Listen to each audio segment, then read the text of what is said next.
Welcome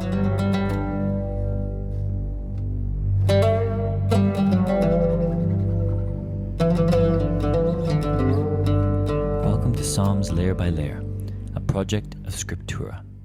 In this video, we will walk through the top 3 exegetical issues in Psalm 46. These are issues that anyone doing serious study of this psalm is going to have to deal with, and each of these 3 issues impacts how you understand the meaning of the psalm as a whole. The top 3 issues are 1. The meaning of the waters in verses 3 and 4, 2. The identity of the river and its streams in verse 5, and 3. The meaning of the word agalot in verse 10. The first 2 issues are connected. Both of them involve water imagery. The first, in verses 3 and 4, is of chaotic waters foaming in rage, and the second, in verse 5, is of a river whose streams gladden the city of God. These 2 pictures, the raging waters and the joyful river, have been interpreted in a number of different ways, leading to different ways of reading the psalm as a whole. To understand Psalm 46, it is then important to understand clearly how these 2 pictures of water function and what they represent. The third issue concerns the term agalot in verse 10, and it's also important. In a psalm addressing war and destruction, identifying this object and its role in warfare can create a more textured reading of the Lord's engagement with his opponents. For the first exegetical issue, we will examine the raging waters of verses 3 and 4. The opening section of Psalm 46 begins with a declaration of confidence in God, who is a refuge and stronghold for us. Therefore we will not fear, though the earth change and the mountains topple into the heart of the deepest sea, though its waters foam in rage, though mountains quake at its surging. The central imagery in this section is one of chaos in the natural world, and at the heart of this imagery is the chaotic sea into which the mountains topple and fall and its waters foam in rage, mountains quaking at its surging. There are 3 ways in which this imagery has been understood, leading to 3 different interpretations of the psalm as a whole. First, as a natural catastrophe. Second, as a symbolic and mythological struggle against chaos. And third, as a metaphor for military struggle against hostile nations. The first option understands this imagery in a straightforward, literal way. In other words, the psalm is referring to some kind of literal natural disaster, like a massive earthquake and powerful tidal waves. Indeed, the terminology used here does fit with a description of an earthquake. During a major earthquake, the motion between tectonic plates can lead to an actual transformation of terrain, such that the earth changes and the mountains topple into the heart of the deepest sea. Furthermore, massive earthquakes can also cause tsunami tidal waves, which would perfectly match the description of waters foaming in rage and mountains quaking at the surging of the sea.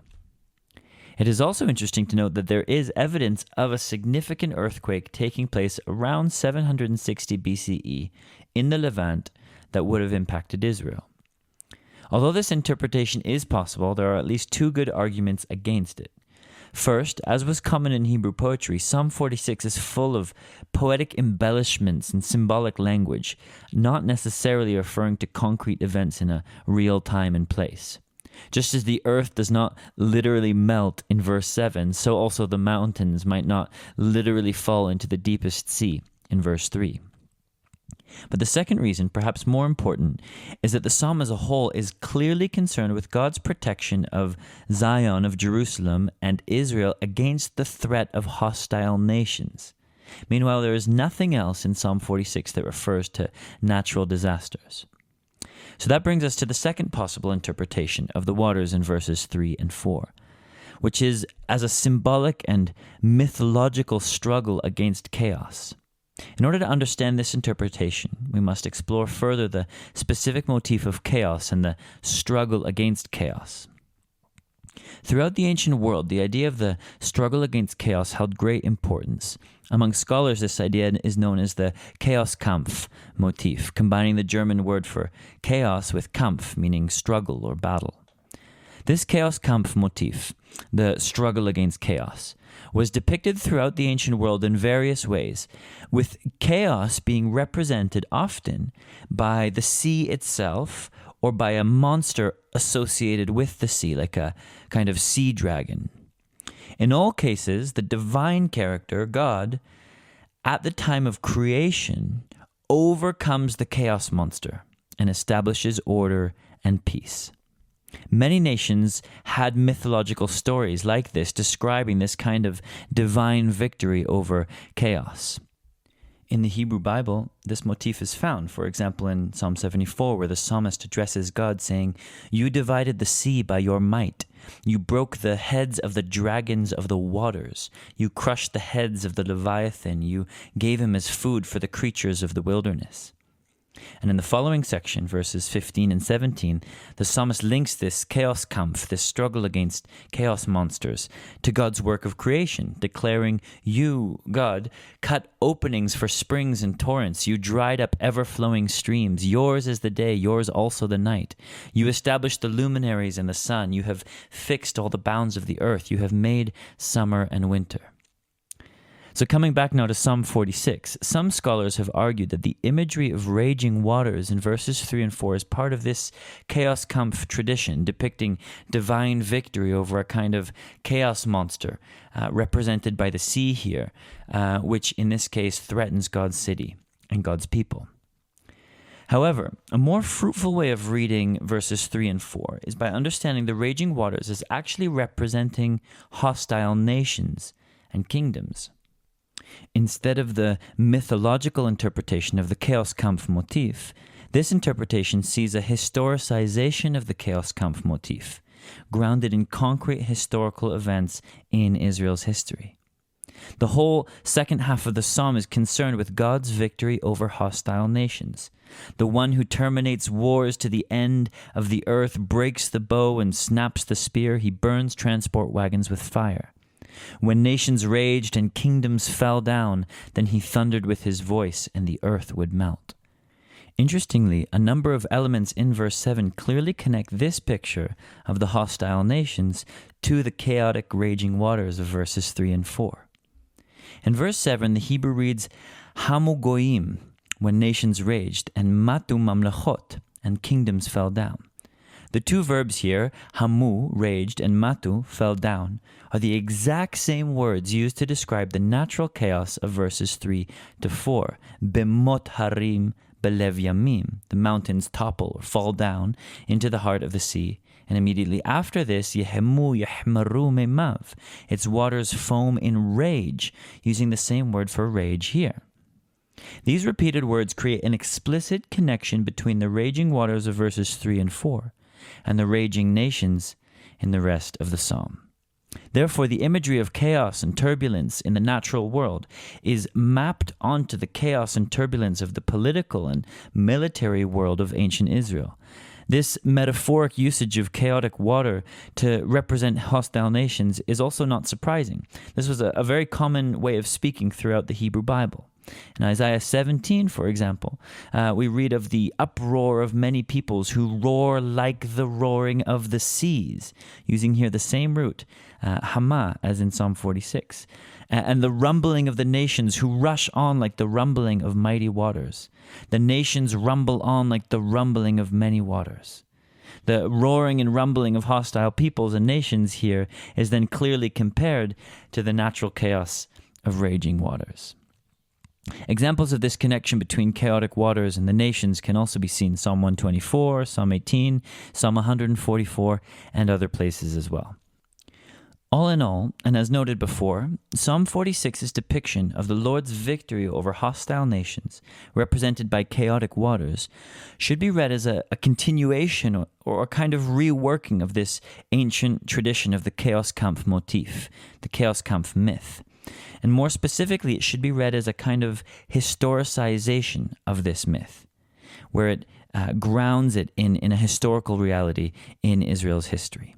You can see our resource website for more details on these interpretations, but the main conclusion is that the motif of the struggle against chaos must complement, not replace, the clear connection between chaotic waters and the hostile nations discussed above. Interpretations that do not see parallels between the chaotic waters in verses 3 and 4 and the hostile nations in verse 7 are then dispreferred. If asked to rate our level of confidence in this interpretation on a scale of A to D, A being the highest and D being the lowest, we would give this interpretation an A rating. For the second exegetical issue, we come now to the second water image used in Psalm 46. In verse 5, we read the Hebrew words, Nahar, Plagav Yisamhu Ir Elohim Kadosh Mishkaneh Alyon, which we can translate here as, there is a river whose streams gladden the city of God, the holy dwelling of the Most High.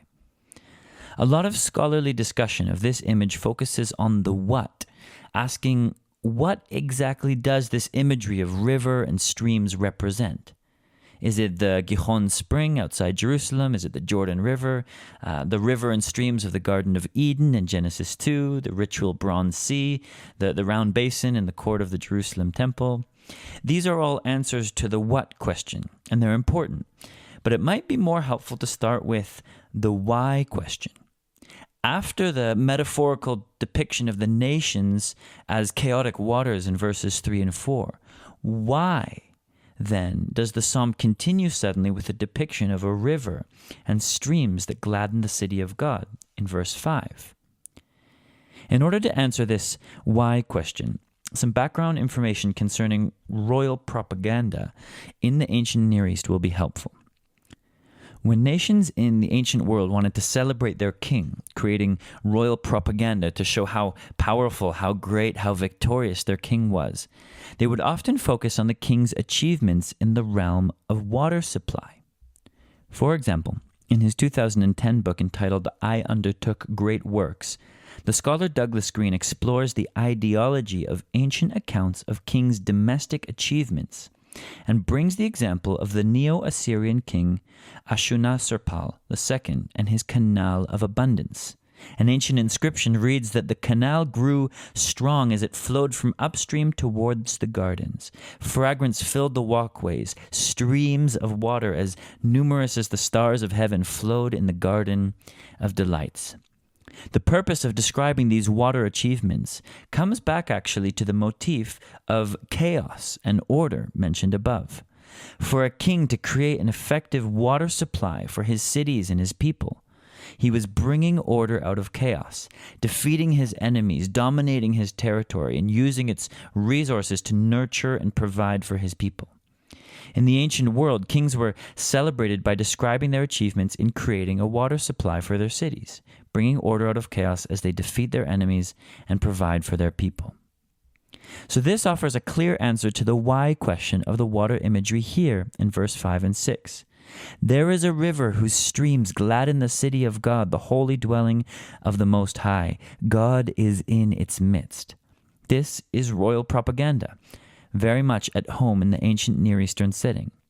But this propaganda is not for any human king.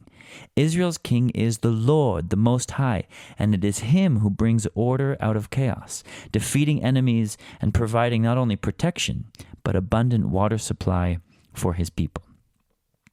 But what about the what question? Where does this leave the question of what specifically is represented by the river and streams of verse 5? Interestingly, some have argued that the answer to the what question is not really specified. In other words, the river and streams represent just the general water supply as God's royal irrigation of the city, without specifying any specific water source. The psalmist may have just taken a generic ancient description of a city with abundant water supply and applied it to Jerusalem. As long as the city had access to water in any form, then the description applies. This may well be the case, but it's still important to mention briefly other possibilities. There's at least 4 other options that scholars have considered, all of which are explored in greater detail on our resource page. The first option is the water from the Gihon spring flowing through Hezekiah's water tunnel.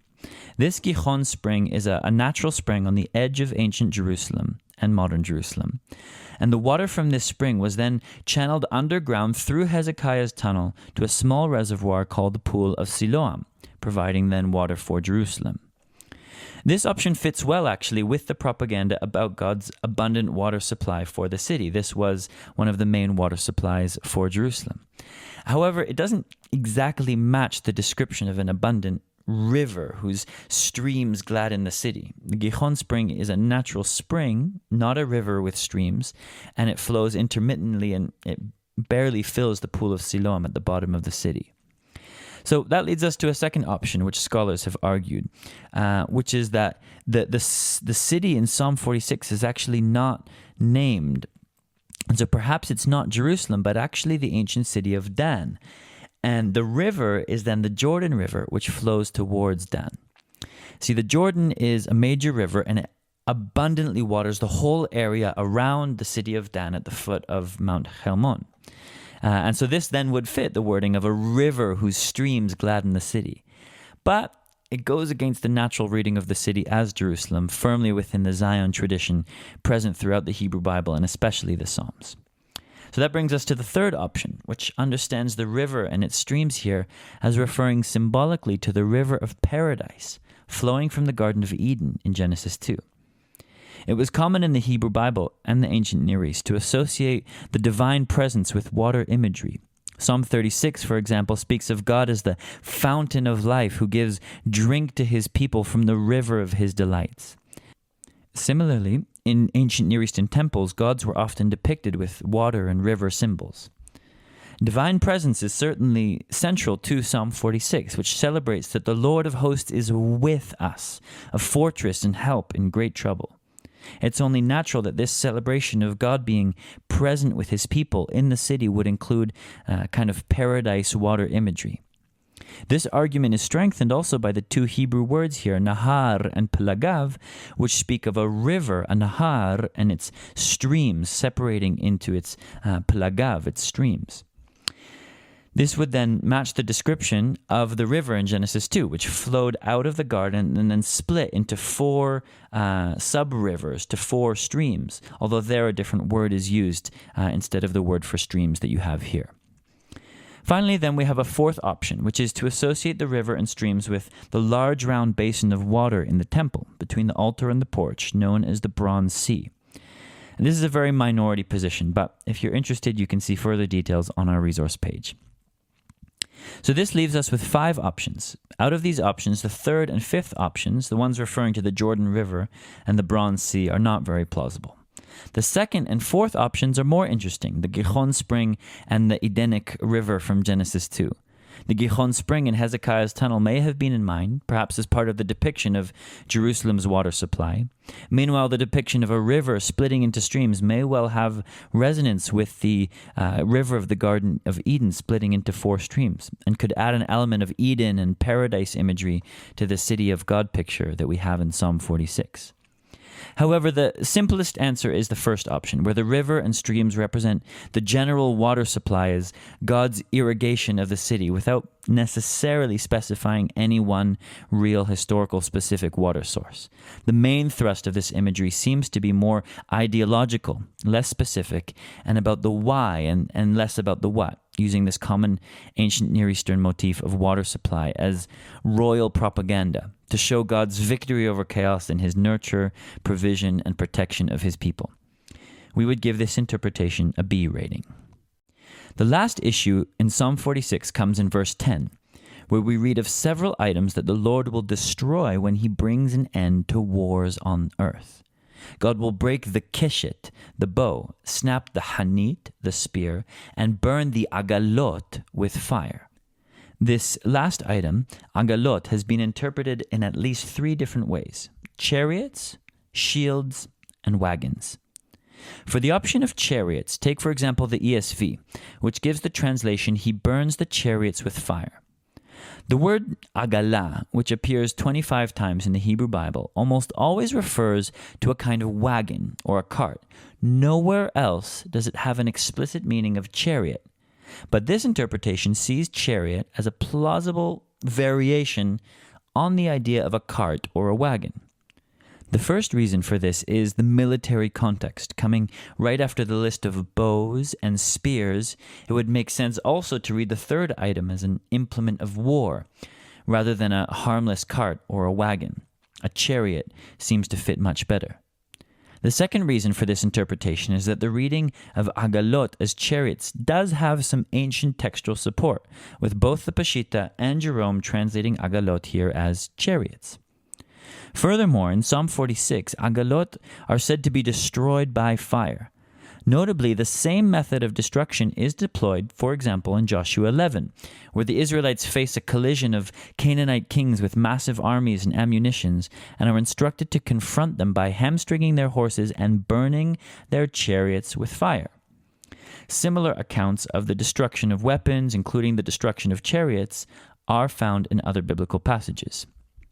However, these three reasons, context, textual support, and destruction by fire, do not seem to amount to sufficient evidence to make a case for this being the only time in the Hebrew Bible where agalah does not mean wagons but means specifically chariots, especially when the words rechev and merkava were very commonly used to refer to chariots. If the author wanted to say chariot, there is no apparent reason why he wouldn't have used the common word for chariots. So this brings us to the second option of shields. Take, for example, the NET translation, which reads, "He burns the shields with fire." The primary reason for this argument is that it follows the ancient textual witness of the Greek Septuagint, which translates agalot here with thureus, using a common Greek word for shields. Based on the Septuagint reading, scholars then argue that the Masoretic text should be revocalized as agilot, replacing the kamatz with a chirik. This corresponds to a later Hebrew word for shields, which, although it doesn't appear anywhere in the Hebrew Bible, does appear in Qumran and also in other Aramaic texts. This reading of shields would also be supported by context, with shields, of course, being a very natural continuation of the list of bows and spears. Furthermore, like other implements of war, including chariots, shields could also have been plausibly destroyed by fire. And we see even an example of this with a different word for shields in Ezekiel 39, verse 9. The problem, of course, with this interpretation is that the proposed word agilot is not attested anywhere else in the Hebrew Bible. The third possibility, which is our preferred interpretation, is to simply follow the most common default meaning of the word agalot here as carts or wagons used for transport of people or materials. Although not specifically an implement of war, carts or wagons would also fit the context of Psalm 46 and this verse. In military campaigns, food supplies would have been needed to keep troops well nourished for military engagement. Given the mention of hostile kingdoms in Psalm 46, it's noteworthy that in the Hebrew Bible and ancient Near Eastern texts, we see highlighted two royal duties: provision of food for subjects, civilians and military, and protection of subjects in times of war. You can see, for example, 1 Samuel 8 and our resource page for more references. So, given the scope of the Lord's devastation in the earth, which was universal, and his decisive dealings with the nations, verse 10 could have in view the destruction of the enemy's implements of war, the bows and the spears, their military might, and also their food supplies, which was their sustenance. Metonymically, then, these two would signify the Lord's comprehensive victory, his comprehensive blow against the hostile nations and their royal leaders. And furthermore, in a successful campaign, transport wagons would have been needed to transport plundered resources back to the homeland. So attacking the other nations' transport wagons, the Lord signals that he holds his people's interests in heart on every front, including even economic, that they would not be plundered of their resources. So altogether, these different elements show that reading this as transport wagons also perfectly fits the context of Psalm 46. However, the greatest strength of this interpretation is that it does not require any unnecessary emendation of the Masoretic text, like with the shields reading, and it follows the common and default meaning of agalot, unlike the chariots reading. Finally, burning with fire was certainly a plausible and easy way to destroy wooden wagons, and so for that part of the argument, it works as well. We have therefore translated this verse as he burns the transport wagons with fire. We would give this interpretation a B rating. This completes our presentation of the top 3 exegetical issues of Psalm 46. How we resolve each of these exegetical issues shapes how we see the psalm as a whole. For the first issue, the imagery in verses 3 and 4 of the chaotic waters raises the question of what they represent. Based on the clear parallels with the later description of hostile nations, it's best to read this as symbolically representing the hostile nations and the military chaos that they create. This interpretation shows how the psalm is an integrated composition, first depicting the hostile nations symbolically with chaotic waters, then depicting them explicitly. This also may have the function of invoking the Chaos Kampf motif, showing God's victory over chaos, only not in mythological terms, but historical, grounded in Israel's history. The second issue continued with the next water imagery, that of the river and its streams in verse 5. Background information on royal propaganda in the ancient Near East showed how celebrating a king's royal supply of water to a city was a common way to praise and celebrate the greatness of that king, his victory over enemies, and his nurturing care for his people. This seems to be the purpose of this imagery here in verse 5, showing God's victory over chaos and hostile enemy nations, along with his nurturing, provision, and protection for his people in his city. The question of which specific water source is represented here is not clearly specified. The third issue focused on the word "aghalot" in verse 10, which most likely follows the common meaning of this word as wagons used for transport. Wagons were used in many different ways, but especially for the transport of food for both civilians and soldiers. God's destruction of these wagons would then create a complete and comprehensive picture of his victory over hostile nations, not just destroying their weapons, but their sustenance also, and perhaps even preventing them from transporting plundered resources after victory. This has been the Exegetical Issues video for Psalm 46, in which we explore difficult and important issues that interpreters of the psalm are likely to encounter. Our overview video provides a coherent interpretation of the whole psalm and explores the beauty of the psalm as a poem. All these videos are offered free of charge thanks to the generosity of our donors. Please visit us at Scriptura.org to learn more.